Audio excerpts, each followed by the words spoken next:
ভাবুন তো, আমরা প্রতিদিনই পাশের দোকান কিংবা সুপার শপে যাই। চাল ডাল, তেল, দুধ, চিনি, সেমাই, সুজি, কতই কিছুই না কিনি।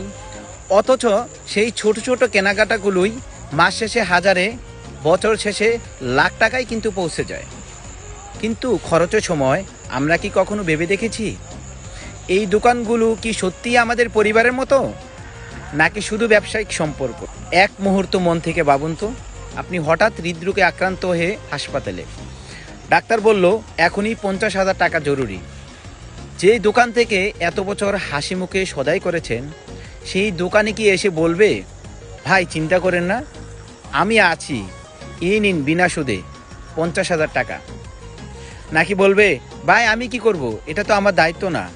আরেকটু ভাবুন, আপনি হঠাৎ পৃথিবী থেকে চলে গেলেন, অসহায় হয়ে গেল আপনার ছোট ছোট মাসুম বাচ্চাগুলো।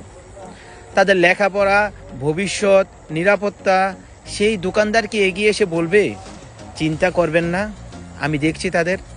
না, ভুলে কেউ এমনটা বলবে না। আরেকটু ভাবুন তো, প্রবাসী দুর্ঘটনায় কর্মক্ষমতা হারিয়ে দেশে ফিরলেন, সারাটা জীবন যে দোকান থেকে সদাই করেছেন, তারা কি এসে আপনার পরিবারের ভরণ পোষণের দায়িত্ব নেবে? উত্তর আমরা সবাই জানি, না, কখনোই নেবে না। আপনার জীবনের লালিত স্বপ্ন, একদিন আল্লাহর গড় তাওয়াফ করবেন, একা প্রায় জোগাড়, কিন্তু তবুও হচ্ছে না। কোনো দোকানদারকে এসে বলবে, ভাই যান আপনি, আপনার স্বপ্নটা আমি পূরণ করে দিচ্ছি?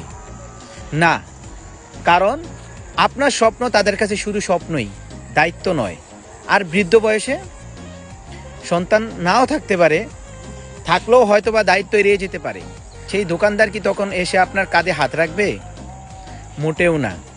ঠিক এখানেই আলজাবের সব অন্য সবার চেয়ে আলাদা। আলজাবের সব বিশ্বাস করে একজন কাস্টমার শুধু ক্রেতা নন, তিনি আমাদের পরিবারই একজন।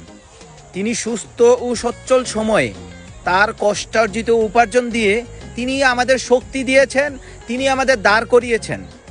তাই তার দুঃসময়ে মুখ ফিরিয়ে নেওয়া এটা শুধু অমানবিকতা নয়, এটা আমাদের নৈতিক ব্যর্থতাও।